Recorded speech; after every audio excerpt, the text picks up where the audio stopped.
अस्सलाम वालेकुम, आप देख रहे हैं हो क्या रहा है। मैं हूं Faisal Abbasi, group editor 92 news. Irshad Ahmed Arif सब साथ हैं। शुक्रिया इरशाद साहब आपका। यूएन जनरल असम्बली का 80वां इजलास जारी है और इस इजलास से मुख्तलिफ ममालिक के जो सरबराहान हैं और नुमाइंदगान हैं वो खिताब कर रहे हैं। सबसे अहम जो डेवलपमेंट हुई है गुज़श्ता रोज़ अमरीकी सदर डोनाल्ड ट्रंप ने खिताब किया था। उन्होंने बहरहाल जो यूएन की साख है उस पर भी बहुत से सवालात उठाए हैं, लेकिन इस वक्त जो मामला सबसे ज़्यादा ज़ेर बहस है वो फ़लस्तीन का है, गज़ा में नेतन्याहू की बर्बरियत का है। गुज़श्ता रोज़ वज़ीर-ए-आज़म पाकिस्तान शहबाज शरीफ समेत 8 ममालिक के जो सरबराहान हैं उन्होंने अमरीकी सदर से मुलाकात की और इस मुलाकात में अमरीकी सदर डोनाल्ड ट्रंप ने जो गज़ा में और इज़राइल और फ़लस्तीन के बीच जो इस वक्त हमास और इज़राइल के बीच जो इस वक्त जंग जारी है उसमें जंग बंदी के लिए अपना किरदार अदा करने को कहा। ट्रंप ने कायदीन को यहाँ जो 2 रियासती हल है और बिलखुसूस जो फ़लस्तीन से इनखला है इज़राइलियों का, इसमें मुस्लिम ममालिक को अपना किरदार अदा करने को कहा और साथ ही साथ जो मुस्लिम फोर्सेस हैं वो भेजने का मुतालबा किया है। इसी ज़िम्न में आज इंडोनेशिया की तरफ से ये स्टेटमेंट आई है कि वो 20,000 फ़ौजी जो हैं वो गज़ा भेजने के लिए रज़ामंद हैं। वज़ीर-ए-आज़म शहबाज शरीफ के साथ जो डोनाल्ड ट्रंप की इनफॉर्मल मुलाकात थी, इस मुलाकात के भी कुछ विजुअल्स आए। बड़ी स्ट्रॉन्ग बॉडी लैंग्वेज रही पाकिस्तान के प्राइम मिनिस्टर की और कल अब बाज़ाब्ता 1-on-1 मुलाकात अमरीकी सदर डोनाल्ड ट्रंप और वज़ीर-ए-आज़म पाकिस्तान शहबाज शरीफ के बीच वाशिंगटन में होगी। इस मुलाकात में क्या उमूर डिस्कस होंगे और बिलखुसूस जो जंग बंदी अमरीका के कहने पर करवाई गई थी उसके बाद जो कश्मीर का मामला है, भारत के साथ जो मुज़ाकरात हैं, क्या इस पर भी कोई पेशरफ्त होगी, ये भी एक बुनियादी नुक्ता है। साथ ही साथ जो कतर है उसके अमीर ने भी गुफ्तगू की है। अमीर कतर ने यह कहा है कि इज़राइल को हर सूरत जवाब दिया जाएगा और इज़राइल मुज़ाकरात की आड़ में मुखालिफिन को कत्ल करता है। ये वो बुनियादी निकात हैं जिन पर आज के प्रोग्राम में हम गुफ्तगू करेंगे।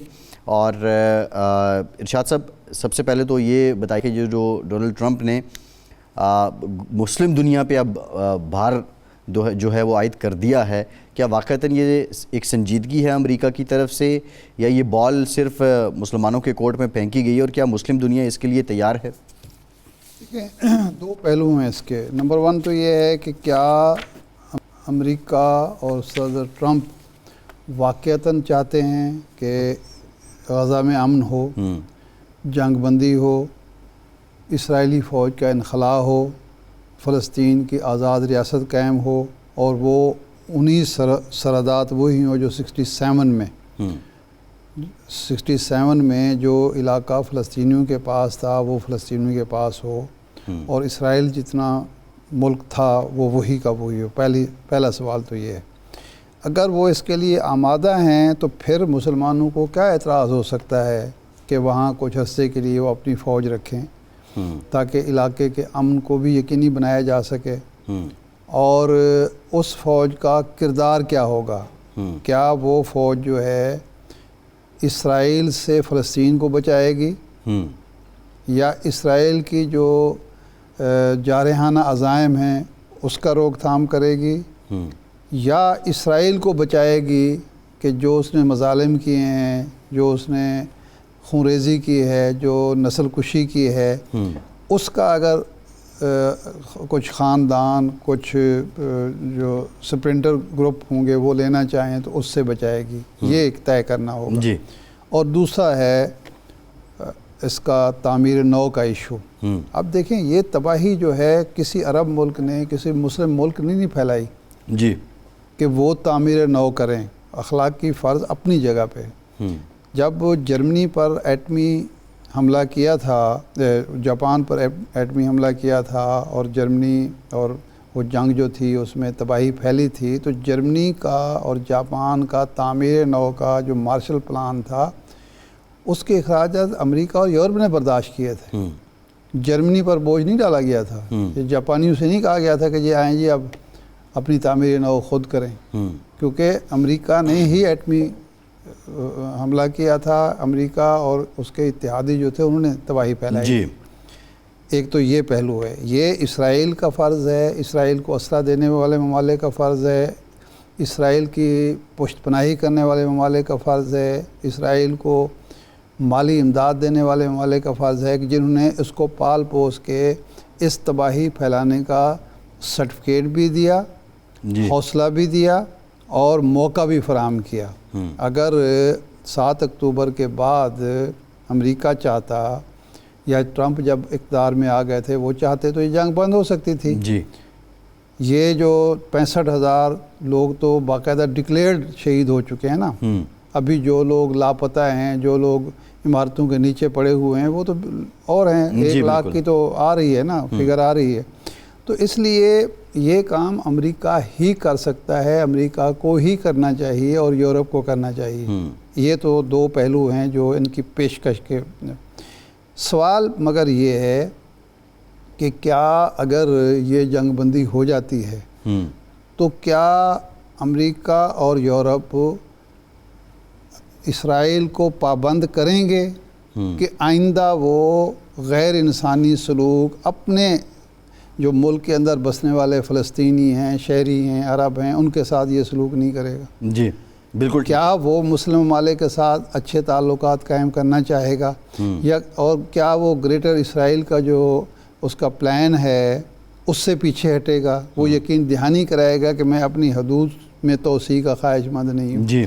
ये गारंटी ट्रंप को देनी होगी, अमेरिका को देनी होगी, यूरोप को देनी होगी, पूरे यूरोप को देनी होगी और अक़वाम मुत्तहिदा को देनी। बिल्कुल ठीक है इरशाद साहब। जौहर सलीम में ज्वाइन किया है, साबिक सेक्रेटरी खारजा हैं। जौहर साहब बहुत शुक्रिया आपके वक्त का। जौहर साहब, ये जो प्रेसिडेंट ट्रंप ने गुज़श्ता रोज़ गुफ्तगू की है इस्लामी ममालिक के सरबराहान से, और उसमें उन्होंने ये कहा है कि इनखला के लिए, महफूज इनखला के लिए अपनी फोर्सेस भेजें और फिर जो है यानी एक तरह से ज़िम्मेदारी ली जाए फ़लस्तीन की बहाली की। आप समझते हैं कि ये वाक़तन एक संजीदा जो है वो ऑफ़र है और मुस्लिम ममालिक इस पर रिस्पॉन्ड करेंगे या ये टाइम बाय करने का कोई तरीका है? देखिए, ये में कोई नई बात नहीं है। अमेरिका ने काफ़ी अरसे से ये बात चल रही थी। जब एक टेम्पररी सीज़ फायर आपको याद है पिछले साल जब हुई थी, तो उसमें ये बात थी कि उसके बाद ना उसका पहला जो फेज़ था वो 6 हफ्ते का था। उसके बाद दूसरे फेज़ और तीसरे फेज़ के ऊपर एग्रीमेंट होने थे और उसमें ये भी बात होनी थी कि जो है वो गजा जो है उसका नज़्म व नस्क कौन संभालेगा, वहाँ पे पीस कीपिंग ट्रूप्स अगर होंगी तो कहाँ की होंगी। तो इसमें ये बात भी शामिल थी कि शायद वो अरब ममालिक की हों, जो मुसलमान ममालिक की हों। तो उस वक्त खैर वो क्योंकि फिर वो मुज़ाकरात नाकाम हो गए थे और वो सीज़ फायर भी उसके बाद फिर 6 हफ्ते के बाद ख़त्म हो गया था। पहले फेज़ के बाद दूसरा फेज़ और तीसरा फेज़ फिर आए ही नहीं थे। तो अब ये बात दोबारा सामने आई है। तो प्रेसिडेंट ट्रंप उस हवाले से बात कर रहे हैं जो कि अभी जो जंगबंदी होगी तो उसके बाद उसका फिर जो है इंतज़ाम उस इलाके का उसमें इस हवाले से कि वहाँ पे अमन कौन कायम रखेगा, पीस कीपिंग ट्रूप्स बेसिकली।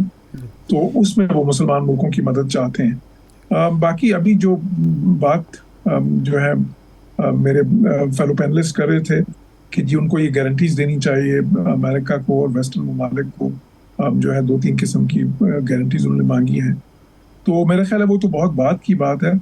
अभी तो मसला जो दरपेश है उस खिते को भी और इस वक्त सारी दुनिया को भी, वो ये है कि किस तरह से गजा में जो एक सूरत हाल है, जो एक बिल्कुल जेनोसाइड सी की सूरत हाल है, कैसे उसको ख़त्म किया जाए, किस तरह से इस मसले का भी फ़िलहाल हल निकाला जाए कि एक जंगबंदी तो हो और उसके बाद उस इलाके में जो है ना रिकन्स्ट्रक्शन, रिहेबिलिटेशन और जो है ना असिस्टेंस जो है, बिकॉज वहाँ पे तो हालात ऐसे मखदूश हैं कि ज़िंदगी की जो तमाम जो लवाजमात होते हैं, जो एक बेसिक अमेनिटीज़ होती हैं, वो भी इस वक्त मफकूद है। बिल्कुल एक फेमिन की सूरत हाल है, न बिजली है, न पानी है, न कोई बिल्डिंग बची है वहाँ पे, ना कोई सड़कें बची हैं उस तरह से, ना कोई टेलीकम्युनिकेशंस और हर चीज़ तबाह हुई है।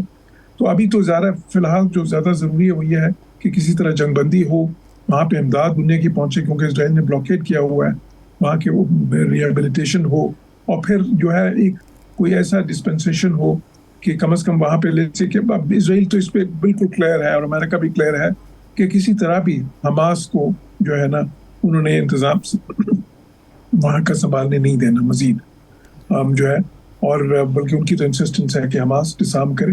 अच्छा, ये बात मैं उनको 1.5 साल से कह रहा हूँ कि जब ये सारा हुआ था तो मैंने कहा था कि अब वो पॉसिबिलिटी कि हमास और इसराइल पीसफुली को एग्जिस्ट कर सकें नहीं रही जो है, और वही देखा आपने उसके अभी तक कि अब बिल्कुल वो इस पे जो है किसी तरह से आमादा नहीं है इसराइल भी और अमेरिका भी कि हमास का, बल्कि अब तो देखिए महमूद अब्बास की स्टेटमेंट जो आई है जो इस वक्त, और फिर बहुत सारे मुल्कों में भी इस वक्त लेकिन ये तासुर है। जौहर साहब इसमें जो आप बात कर रहे हैं कि हमास और ये दोनों एक साथ नहीं चल सकते, अब जो इजरायली आर्मी चीफ है उन्होंने नेतन्याहू को जो ब्रीफिंग दी थी, उन्होंने कहा था गज़ा पे तो अगर हम पेशकदमी करते हैं वहाँ तो एक पॉलिटिकल क्राइसिस है, उसको भी हम ओवरकम नहीं कर पाएंगे। तो विद इन पैलेस्टाइन भी आप नहीं समझते कि हमास की जो फॉलोइंग है उसको देखते हुए एक political crisis with in Palestine हो जाएगा? देखिए उसमें खैर उसमें मुख्तलिफ जो है ना राय हैं। इस तरह के कुछ सर्वेज ऐसे भी हुए थे जिसमें ये भी सामने बात आई थी कि वहाँ के जो इस वक्त अवाम है गाजा के, वो हमास से भी कोई खुश नहीं है। उनमें से काफ़ी सारे जो हैं वो ये भी समझते हैं कि हमास ने भी जिस तरह से अपनी वो बहुत ही सख्त उस पर अपनी इनफ्लेक्सिबल रखी है जो अप्रोच, तो उसकी वजह से उनको बहुत ज़्यादा मुजालिम का मजीद सामना करना पड़ा। तो ज़ाहिर है इन एनी केस आप ये भी याद रहे कि वहाँ पे कोई अगर इलेक्शंस वगैरह या कुछ तरह की चीज़ हुई थी तो वो बहुत ही जो है ना दहाइयों पहले की बात है। उसके बाद से वहाँ पे कोई इलेक्शन या इस तरह की चीज़ नहीं हुई गाजा में। तो लेकिन अब ये अहम चीज़ ये है कि किस तरह से जंगबंदी की जाए फौरी तौर पे, किस तरह से इमदाद वहाँ पे पहुँचाई जाए उन लोगों को जो इस वक्त बिल्कुल देखें 65,000 से ज़्यादा जो है अमवात तो हो चुकी हैं, जो कि बिल्कुल ऑफिशियल है। मेरे पास फ़लस्तीन के सफ़ीर आए थे पिछले दिनों, तो उन्होंने ये कहा कि जी ये 65,000 तो सिर्फ वो फिगर्स हैं जो ऑफिशियल फिगर्स हैं, असल में तो हमें पता ही नहीं है क्योंकि जो है ना ये सारा जो 90% तो वहाँ पे रबल है इस वक्त, बिल्डिंगें सारी हर चीज़ तबाह हुई है, तो उनके नीचे कितनी डेड बॉडीज हैं हमें कोई आइडिया नहीं। तो असल तादाद तो शायद इससे भी कहीं ज़्यादा हो सकती है। इसलिए मेरा ख्याल है सबसे पहला फोकस तो ये होना चाहिए कि किसी तरह जंगबंदी हो, वहाँ पे इमदाद पहुँचे, वहाँ पे रिहेबिलिटेशन हो, रिकन्स्ट्रक्शन हो और एक जो है ना का इंतज़ाम किसी तरह कायम हो।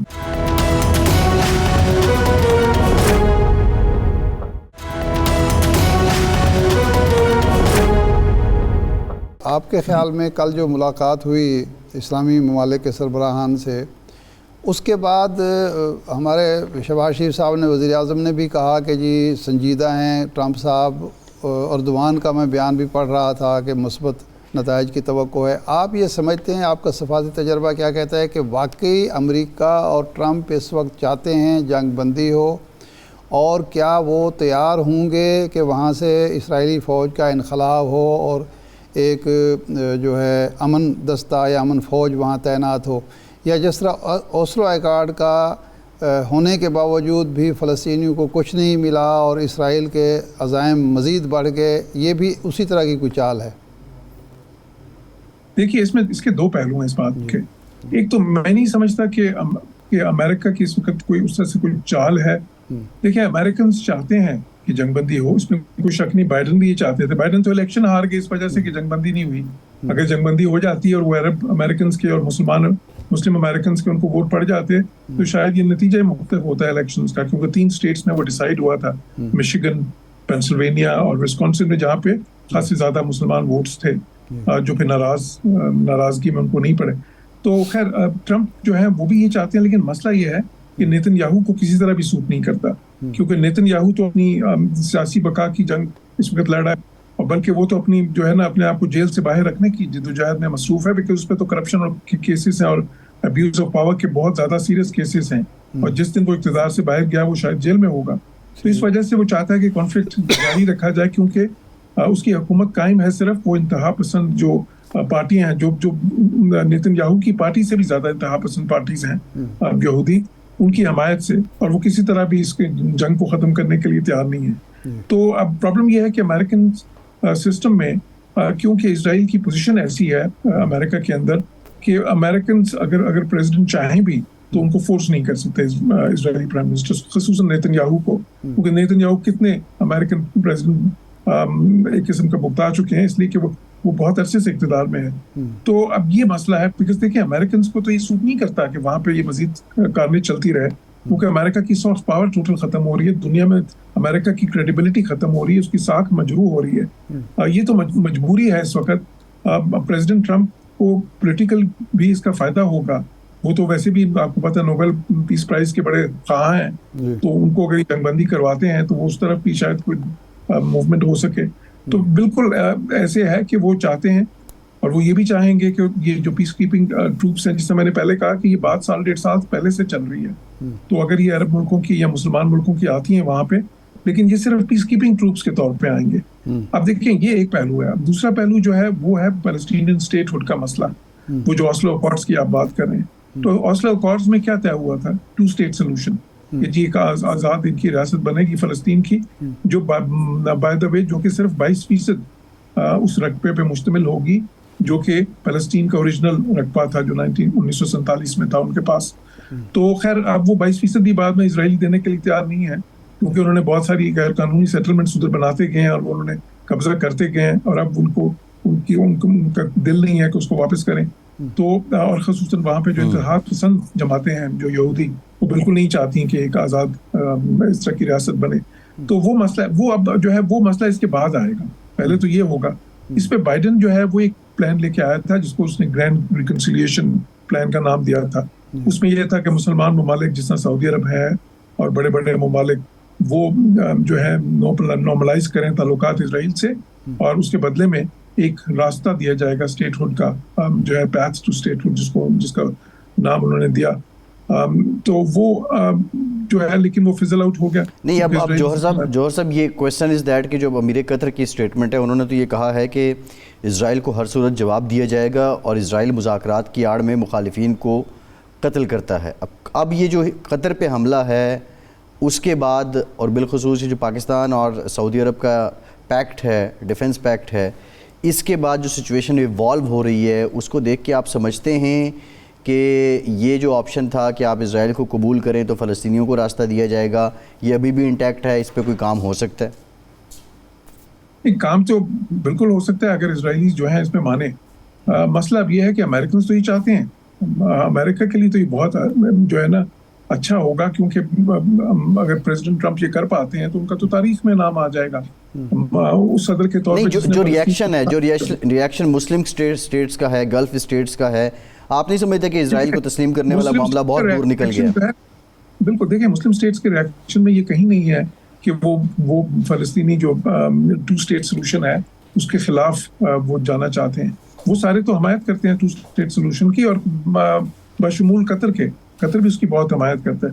हाँ, जिसकी चीज़ के वो मुखालिफ हैं वो ये है कि इजराइल जो है ये के बाद दीगरे बहुत से मुसलमान मुल्कों पे हमले कर चुका है पिछले 1 साल में, 7 मुसलमान मुल्कों पे।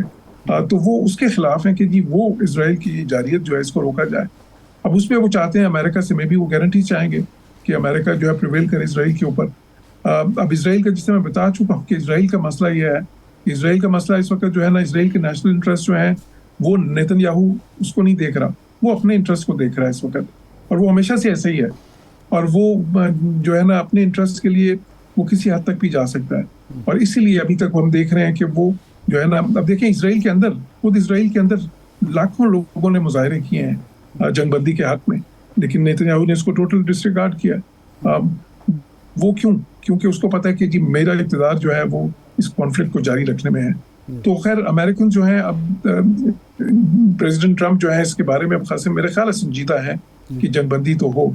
तो बाकी जो फलस्तीन जौहर साहब, ये जो 7-8 यूरोपीय ममालिक ने तस्लीम किया है, कनाडा और ऑस्ट्रेलिया समेत, इसका कितना दबाव है अमेरिका पर या इसराइल पर? और क्या ये सिलसिला आगे बढ़ता है तो फिर अमेरिका और यूरोप अलग अलग रास्तों पर होंगे? एक फ़लस्तीन के हक़ में होगा ग्रुप और दूसरा इसराइल के साथ खड़ा होगा?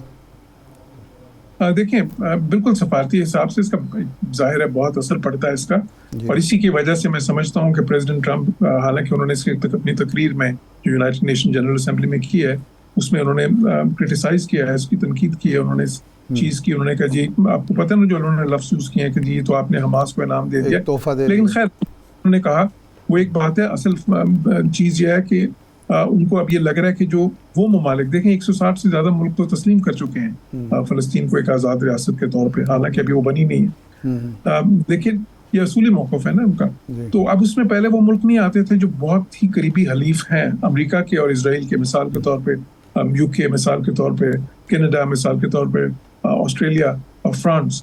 लेकिन अब वो मुल्क भी जो है ना, पहले यूरोप के और मुल्कों ने शुरू किया, फिर आहिस्ता आहिस्ता मजीद उसमें शामिल होते गए और इतना दबाव बढ़ा कि अब इन मुल्कों ने भी, जो कि वो आप समझें कि ये लास्ट लाइन ऑफ डिफेंस थी इसराइल की सफारती लिहाज से, उसके बाद सिर्फ उनके पीछे अमेरिका खड़ा है, बाकी सारे तो हट गए हैं जो भी मेन मुल्क हैं इस लिहाज से।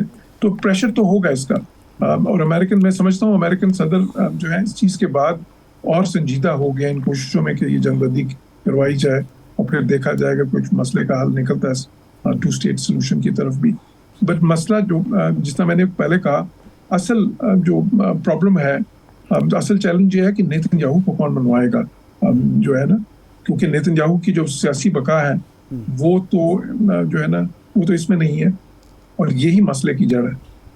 अगर अब एक नई करारदाद आती है यूएन सिक्योरिटी काउंसिल में, और जिसमें ये ममालिक जो शामिल हुए हैं फ़लस्तीन को तस्लीम करने वाले, ये भी उसके साथ खड़े होते हैं, तो फिर भी आपका ख्याल है अमेरिका वीटो करेगा या अब वो वीटो नहीं करेगा? और जंग बंदी, अगर उसमें ये यरगमालियों की रिहाई का पॉइंट भी शामिल कर लिया जाता है, तो जंग बंदी जब होगी, अगर होती है, तो क्या यूएन के थ्रू होगी या अमेरिका ख़ुद कराना चाहेगा, ट्रंप ख़ुद उसका क्रेडिट लेना चाहेगा ताकि वो नोबेल पीस प्राइज़ ले सके?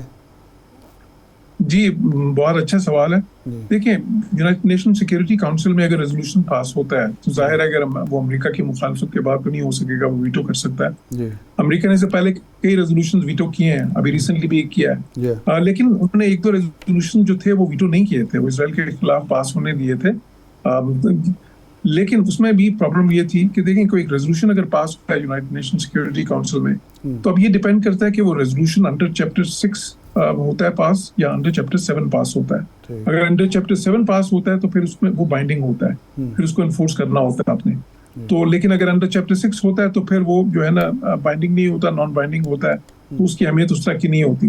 तो मेरा ख्याल नहीं कि अमेरिका अंडर चैप्टर 7 कोई भी रेजोल्यूशन पास होने देगा, वो तो बिल्कुल वाज़ेह है। और अमेरिका बिल्कुल ये चाहेगा, और मैं पहले से ये कह रहा हूँ कि इसकी जंगबंदी जब भी होगी ये यूनाइटेड नेशन सिक्योरिटी काउंसिल से नहीं होगी, ये अमेरिका के ऑस्पिसेस से, यानी उनके एमा पे ही होगी, और वो जो है ना उसका हल उसी मुज़ाकरात से निकलेगा जो हमास और इजराइल के दरमियान वो करवा रहे हैं। जी ठीक, बहुत शुक्रिया जौहर सलीम साहब, साबिक सेक्रेटरी खारसत मौजूद थे। एक ब्रेक के बाद वापस आते हैं।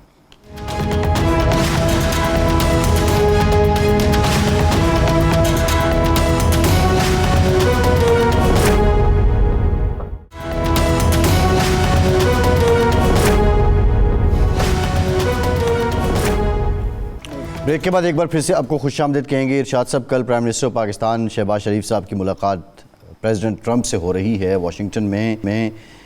आप क्या समझते हैं कि तवक्कुआत एक तो क्या है बतौर पाकिस्तानी हमारी, कि क्या मामला, क्या गुफ्तगू प्राइम मिनिस्टर पाकिस्तान को करनी चाहिए, और दूसरी जानिब से भी हम कुछ एक्सपेक्ट कर सकते हैं कि ट्रंप साहब का अंदाज़ क्या होगा और वो किस बात को फोकस करेंगे? देखें, 2-3 चीज़ें तो वाज़ेह हैं जो अंडर डिस्कशन होंगी। नंबर 1 तो ये है कि जो जंग बंदी हुई है वो ताहाल जंग बंदी है, कोई अमन का मुआहदा नहीं हुआ, कोई बाज़ाब्ता सुलह नहीं हुई। इसलिए कोई सुलह का मुआहदा हो, जिस तरह मुआहदा ताशकंद हुआ, मुआहदा शिमला हुआ, लाहौर अकार्ड हुआ, जिस पर बहुत हमने दाद व तहसीन के डोंगरे बरसाए थे, अमन की ज़मानत नहीं मिली। वो समझता है कि इस खित्ते में अगर ये पाकिस्तान ना हो तो बांग्लादेश भी हमारा हिस्सा होगा, नेपाल भी हमारा हिस्सा होगा, भूटान तो खैर है ही है, मालदीव भी हमारा हिस्सा होगा, श्रीलंका भी हमारा हिस्सा होगा। ये पाकिस्तान फसाद की जड़ है जिसकी वजह से हमारे आइडिया जो है वो पाया तकमील को नहीं पहुँचा। तो पहली बात तो हम यकीनन वज़ीर-ए-आज़म शहबाज शरीफ साहब यही करेंगे कि जनाब वो जो जंग बंदी आपने कराई थी, अब उसको मुस्तकिल हैसियत देने के लिए भी तो कुछ करना चाहिए। जी, तो एक तो नंबर 1 तो ये होगा। दूसरा ये होगा कि ट्रंप साहब जो है 30 बार, 31 बार, 32 बार, पता नहीं 35 बार, अब तो गिनती भी लोगों ने ख़त्म कर दी है, जब पाक भारत जंग बंद कराने का क्रेडिट लेते हैं तो साथ ही ये कहते हैं कि हमने कहा कि तिजारत करो, जंग ना करो, और हम तिजारत उस सूरत में करेंगे कि जंग बंद करो। तो हम अब ये बात भी करें कि जनाब तिजारत करनी है तो वो भी कोई वेन्यूज़ बताएं ना जी। कि किस किस शोबे में हम तजारत मज़ीद बढ़ा सकते हैं। 9% तो हमारा टैरिफ मज़ीद बढ़ गया ना पहले से, तो वो वेन्यूज़ जो हैं उसके हवाले से भी कुछ अमली इक़दामात होने चाहिए। और तीसरी जो बात है वो ये है कि इस खित्ते में जो दहशतगर्दी आप छोड़ के गए हैं, जो हथियार छोड़ के गए हैं, अफगानिस्तान उनके तदारुक के लिए भी आप कुछ हमारी मदद करें। जी बिल्कुल जी। वो तो तकरीबन खुद मेरे ख्याल $5 बिलियन के कहते हैं कि हमारे हथियार जो हैं हाँ। वो पड़े। अगर साजिद तारड़ साहब ने हमें ज्वाइन किया है, रिपब्लिकन रहनुमा हैं। बहुत शुक्रिया तारड़ साहब आपका। तारड़ साहब, यूएसए में क्या चल रहा है? हम तो विजुअल्स देखें, हमने बड़ी गर्मजोशी से कल प्राइम मिनिस्टर ऑफ पाकिस्तान गुफ्तगू कर रहे थे ट्रंप साहब के साथ। अब तक की जो एक्टिविटीज़ हैं और माजी में जब पाकिस्तान के हेड ऑफ स्टेट आया करते थे उनकी निस्बत कितनी मुख्तलिफ हैं? देखिए, सबसे पहले तो मैं ये कहना चाहूँगा कि कल हमारे प्राइम मिनिस्टर शहबाज शरीफ साहब ने जिस तरीके से डोनाल्ड ट्रंप साहब का हाथ पकड़ा और शेक हैंड किया और फिर उनसे काफ़ी देर बातें करते रहे हैं, उनका कॉन्फिडेंस देखने वाला था। बिलखसूस ये मैं समझता हूँ कि मई 10 के बाद जिस तरीके से पाकिस्तान जो है वो दुनिया में एक नई ताकत और वलवला और जोश लेकर आया है, वो नज़र आ रहा था। दूसरा, इस वक्त जो है सोचा जा रहा है कि शायद दोबारा मुलाकात होगी उनकी व्हाइट हाउस में और हमारे फील्ड मार्शल साहब की। और मैं जिस तरीके से देख रहा हूं पूरी दुनिया के अंदर जो सिनेरियो, कतर में इजराइल का हमला, फिर उस तरीके से फ़लस्तीन की रिकग्निशन मुख्तलिफ ममालिक के हवाले से, इस वक्त पाकिस्तान की इंपॉर्टेंस जो है वो मजीद से मजीद बढ़ती जा रही है।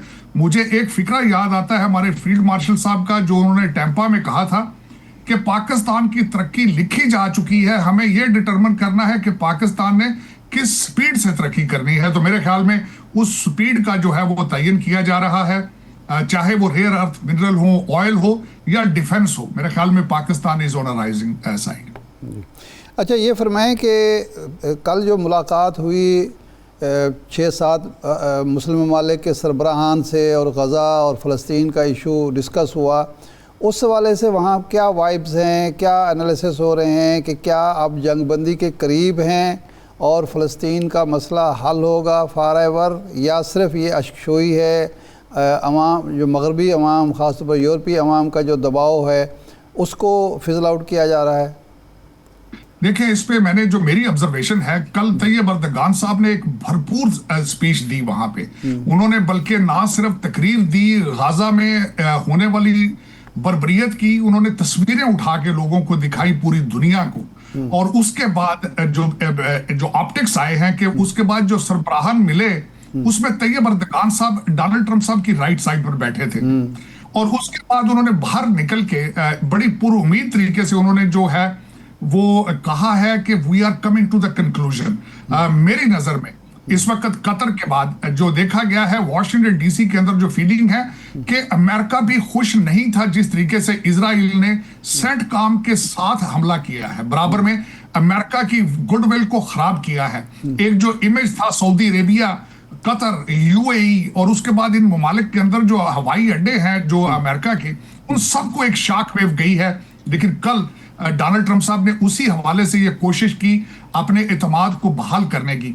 और मेरे ख्याल में मैं ये इसकी उम्मीद करता हूं, बल्कि हमारे प्राइम मिनिस्टर भी वहां बैठे थे और वेरी ऑप्टिमिस्टिक तैयब अर्दगान साहब ने जो बयान दिया है, मेरे ख्याल में आने वाले हफ्ते 10 दिन के अंदर अंदर 2 स्टेट सोल्यूशन के बारे में अमेरिका को सोचना होगा, अमेरिका को करना होगा। मेरे ख्याल में we are coming to the very conclusion. 80 साल से जो एक मुस्लिम उम्मा की एक ख्वाहिश है, मेरे ख्याल में वो पूरी होने वाली है। और साथ प्रेशर आपने देखा होगा कि तकारीर कल जाके जिस तरह फ्रांस के सदर ने यूनाइटेड नेशंस में फ़लस्तीन के बारे में कहा, यूनाइटेड किंगडम यूके इंग्लैंड ने उसको एक्सेप्ट कर लिया है, कनाडा के जो प्राइम मिनिस्टर हैं उन्होंने खड़े होकर यूनाइटेड नेशंस में कहा, तो प्रेशर बहुत ज्यादा है इस वक्त। मेरे ख्याल जो मेरा अंदाजा है कि 8 सितंबर की मीटिंग और उसके बाद हमारे प्राइम मिनिस्टर साहब आज मिलेंगे।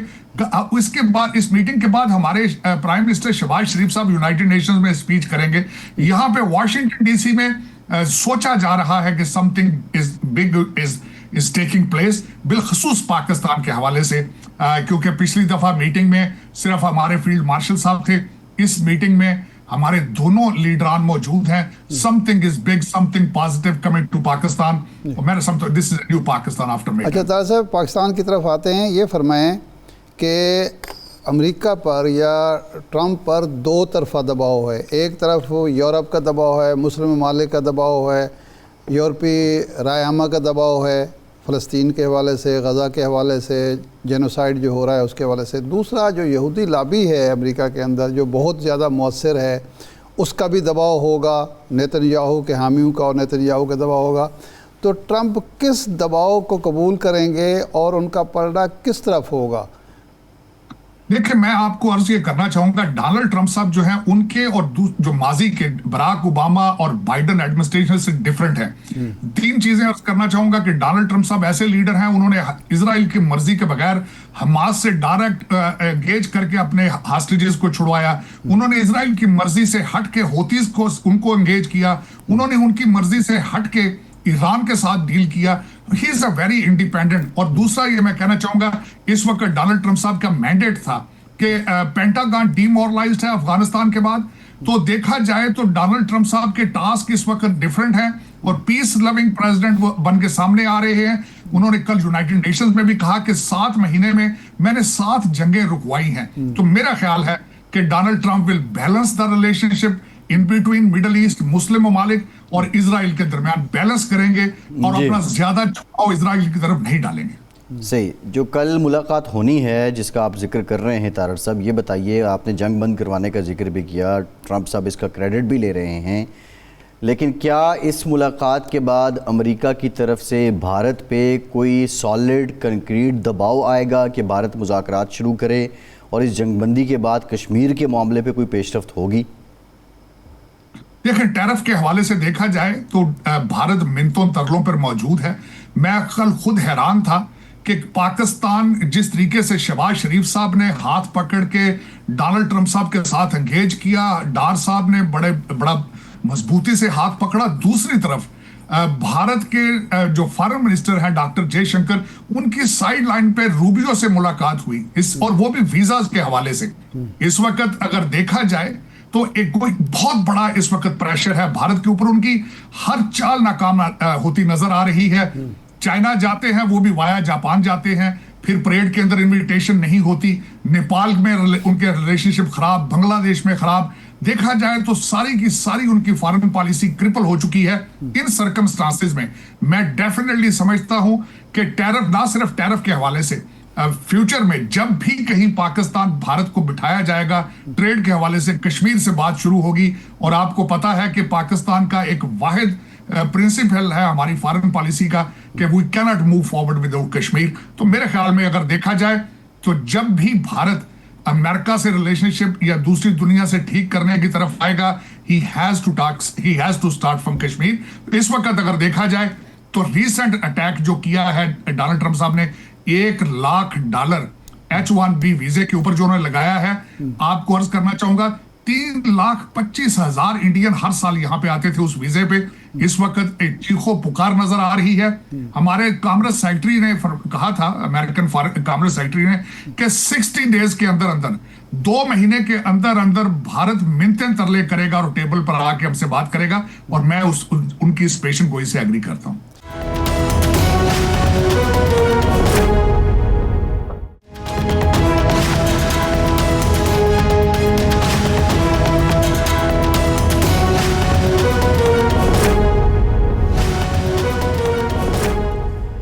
ब्रेक के बाद एक बार फिर से आपका खैर मकदम करते हैं। तारड़ साहब, कल जो प्रेसिडेंट ट्रंप ने स्पीच की है UNGA में, उसमें उन्होंने कहा है कि यूक्रेन जंग में रूस के बड़े सहूलतकार भारत और चीन हैं।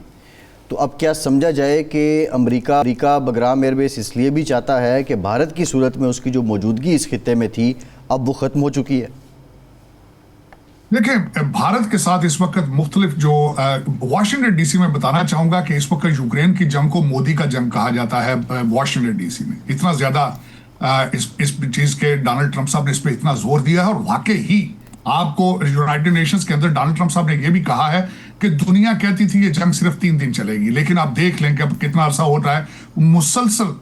उसको जो सबसे ज्यादा देखें कि हमारे बाइडेन एडमिनिस्ट्रेशन, बल्कि इनडायरेक्टली मैं कहना चाहूंगा कि इस वक्त जो कुछ भी दुनिया में हो रहा है, जितनी जंगें भी हो रही हैं, due to weak foreign policy of Biden administration, और उनका जिन कंट्रीज ने सबसे ज्यादा फायदा उठाया, भारत, रशिया, चाइना और इजराइल। और जिस तरीके से भारत ना सिर्फ खुद तेल लेता रहा बल्कि उसको रिफाइन करके अमेरिका को भी बेचता रहा, यूरोप को भी बेचता रहा। डोनाल्ड ट्रंप साहब ने ना सिर्फ कल इंडिया और चाइना को क्रिटिसाइज किया, बल्कि उन्होंने कहा कि यूरोप को देखे कि किस तरीके से वो रशिया के साथ हालते जंग में है, लेकिन अपनी जंग को साथ फाइनेंस भी कर रहे हैं, साथ अपनी ही जंग को स्पॉन्सर भी कर रहे हैं। तो इस वक्त सारा प्रेशर, बल्कि उन्होंने थ्रेट अगले दिन किया है कि रशिया के ऊपर हम टैरिफ, मजीद सैंक्शंस लगाएंगे, मजीद टैरिफ बढ़ाएंगे। तो मेरे ख्याल में इस वक्त डोनाल्ड ट्रंप साहब फ्रस्ट्रेटेड नजर आ रहे हैं यूक्रेन के रिजल्ट्स की वजह से। उन्होंने बार बार कहा कि मेरे पुतिन के साथ अच्छे रिलेशनशिप हैं, somehow it is not working, और चाइना और भारत को वो तनकीद का निशाना बनाते हैं। इस वक्त जो भारत जो है वो completely isolated due to the Donald Trump's philosophy. ना सिर्फ यूरोपियन यूनियन उनसे बिजनेस करने से रिलक्टेंट है, बल्कि मिडिल ईस्ट के कई कंट्रीज जो है वो भी भारत को अबैंडन कर चुके हैं। तो दिस इज अ प्रेशर, उसमें डोनाल्ड ट्रंप साहब की बात के अंदर वजन मौजूद है। लेकिन देखें, कल उन्होंने फिर कहा कि 5 से 7 हजार सोल्जर्स पर वीक वहां पे मारे जा रहे हैं। और ये बहुत अफसोसनाक बात है, 2 जंगें इस वक्त, ना सिर्फ गाजा के अंदर एक जुल्म सितम की नई स्टोरियां, और इनके अंदर 5 से 7 हजार सोल्जर्स का मरना, मेरा ख्याल इंसानियत का बहुत बड़ा एक अलमिया है। और Donald Trump is feeling it और he is determined to do it. ये सारी जंगें उन्होंने इनहेरिट की हैं। दिस इज नथिंग, उनकी घड़ी पर, उनकी वाच पे एक भी जंग स्टार्ट नहीं हुई थी। ये बाइडेन एडमिनिस्ट्रेशन और ओबामा की पॉलिसीज हैं जिनकी वजह से आज सारी दुनिया जल रही है। नहीं, लेकिन तार साहब, ये तो हकीकत है कि इसराइल को सबसे ज़्यादा हौसला डोनाल्ड ट्रंप ने पिछले दौर में दिया, जब वो यरूशलेम चले गए और वहाँ जाके उनके दारुल हुकूमत को, जिसका किसी ना ओबामा ने माना था ना क्लिंटन ने माना था, जाके वहाँ जाके उसकी हौसला अफजाई की, इसराइल की पुष्ट पनाही की, उसके लिए इमदाद का ऐलान किया, उसको हथियार दिए। तो गज़ा की जंग में तो वो हिस्सेदार हैं, और अब भी जंग इसलिए तूल पकड़ रही है कि ट्रंप और अमेरिका उसके पीछे खड़ा हुआ है, नेतन्याहू के। यहाँ पे अर्ज करना चाहूंगा कि बराक ओबामा पीरियड में डोनाल्ड ट्रंप साहब बार बार ये कहते हैं, और रिपब्लिकन ये समझते हैं कि जो पैसा कैश के हवाले से ईरान को दिया गया था कंटेनर्स में डाल के, वो सारे का सारा पैसा हमास और हिजबुल्लाह के पास गया, जिसकी वजह से अक्टूबर 7 हुआ है। तो डोनाल्ड ट्रंप साहब का दूसरा एंगल है, जिस तरीके से वो एक्सप्लेन करते हैं। ये एक ही तस्वीर को देखने के 2 एंगल हैं। आप जिस तरह एक राइट साइड से देख लें, लेफ्ट पे देख लें, लेकिन इंसानियत का एक बर्बरियत का नया नमूना सामने नजर आ रहा है, और इसको रोकना होगा। और मेरे ख्याल में जो मैं इसको फोरकास्ट कर रहा हूं, कल जो 8 मुसलमानों के सदूर मिले हैं, that is a very positive thing. अगर डोनाल्ड ट्रंप साहब इंटरेस्टेड ना होते तो इन सदूर से मिलने की उनको जरूरत नहीं थी। लेकिन मेरे ख्याल में, जिस तरह मैंने कहा है कि कतर के ऊपर इजराइल का हमला करना, Donald Trump was not pleased with it, American deep state is not pleased with it. तो डैमेज कंट्रोल हो रहा है, और इसकी कास इजराइल को 2 स्टेट सोल्यूशन के साथ देनी होगी। जी, ये बताइएगा कि अमेरिका, बिलखुसूस वाशिंगटन, पाकिस्तान और सऊदी अरब का डिफेंस पैक्ट, इसको किस तरह कंसीव कर रहा है? देखिए, मेरे ख्याल में इस वक्त जहां तक मेरी नजर है, ये भी कतर का जो अटैक है इजराइल, उसकी बाय प्रोडक्ट है जो हो रहा है। और मेरे ख्याल में America will digest it, matter of fact, क्योंकि इस वक्त सऊदी अरेबिया, मोहम्मद बिन सलमान जो है, उनके इस वक्त आइडियल रिलेशनशिप है ट्रंप एडमिनिस्ट्रेशन के साथ। और मैं ये समझता हूं कि इस वक्त हमारे फील्ड मार्शल की लीडरशिप के अंदर, शहबाज शरीफ साहब की लीडरशिप और कोऑपरेशन की वजह से, पाकिस्तान, सऊदी अरेबिया, अमेरिका, उस रीजन के अंदर it will be a new pact, it will be a new, मैं जिसको हमेशा एक नाम देने की कोशिश करता हूं, अमेरिकन नेटो बनने की तरफ जो चीजें नजर आ रही हैं, that is the future. Israel को काउंटर करने के लिए दिस इज वेरी इंपॉर्टेंट, और America has to work with them. जो यूरोपियन कंट्रीज़ हैं, और बिलखुसूस जो फ्रेंच प्रेसिडेंट ने बात की है, उन्होंने कहा कि अगर नोबेल प्राइज़ चाहिए डोनाल्ड ट्रंप को, तो गज़ा में उन्हें इस जंग को ख़त्म करवाना होगा। आप नहीं समझते कि अमेरिका की दिहाइयों पर मुहित हिमायत और अमेरिकी पॉलिसीज़ को इंडोर्स करने वाला सिलसिला अब यूरोप में दम तोड़ रहा है, और इसकी बड़ी वजह ये नेतन्याहू की बर्बरियत है? एब्सोल्युटली, मैंने इस पे बहुत रिसर्च की है कि किस तरीके से 1.8 मिलियन जूइश जो है उन्होंने ऑलमोस्ट ना सिर्फ अमेरिका बल्कि पूरी दुनिया को किस तरीके से उन्होंने हॉस्टेज बना रखा है। और जब मैं अमेरिका की हिस्ट्री के साथ उसको मैं जोड़ता हूं डॉट्स को, अमेरिका को बनाने वाले जूइश साइंटिस्ट थे जो सेकंड वर्ल्ड वॉर के बाद अमेरिका में आए, और आज अमेरिका के पास America does not have any choice. आज अगर देखा जाए तो उनका इन्फ्लुएंस देखें आप, उनकी 18वीं सदी की कोई किताब देखें, कोई रिसर्च देखें, आज भी जो भी नया आईटी रिलेटेड जो है वो स्टार्टअप आता है, कोई भी नई एडवांसमेंट आती है, it has to start from the Israel. आप नेतन्याहू साहब की स्पीच अगले दिन देखें, उन्होंने कहा है जिसके हाथ के अंदर सेल फोन है it means you have a piece of Israel with you. आप देखें किस तरीके से उन्होंने पेजेस को यूज किया, सेल फोन्स को ब्लास्ट किया। तो मेरे ख्याल में ये ना सिर्फ आपको लम्हा फिक्रिया है 2 बिलियन मुसलमानों के लिए बल्कि पूरी दुनिया के लिए कि आपको भी आर्टिफिशियल इंटेलिजेंस, इंग्लिश और मैथ पे तवज्जो देनी होगी। अदरवाइज जो सिलिकॉन कर्टन है, आप पत्थर के जमाने में चले जाएंगे और दुनिया आपको कुचलती हुई आगे बढ़ जाएगी। तो मेरे ख्याल में आपको इससे, मैं हमेशा ये कहता हूं, इजराइल के सब्जेक्ट पे, नेतन्याहू के सब्जेक्ट पे हर मुसलमान कंट्री के अंदर एक पीएचडी होनी चाहिए, सब्जेक्ट होना चाहिए, ताकि बच्चों को पता हो कि किस तरीके से कौमें, nations cannot survive without nationalism. और इसकी सबसे बड़ी मिसाल जो है वो इजराइल है।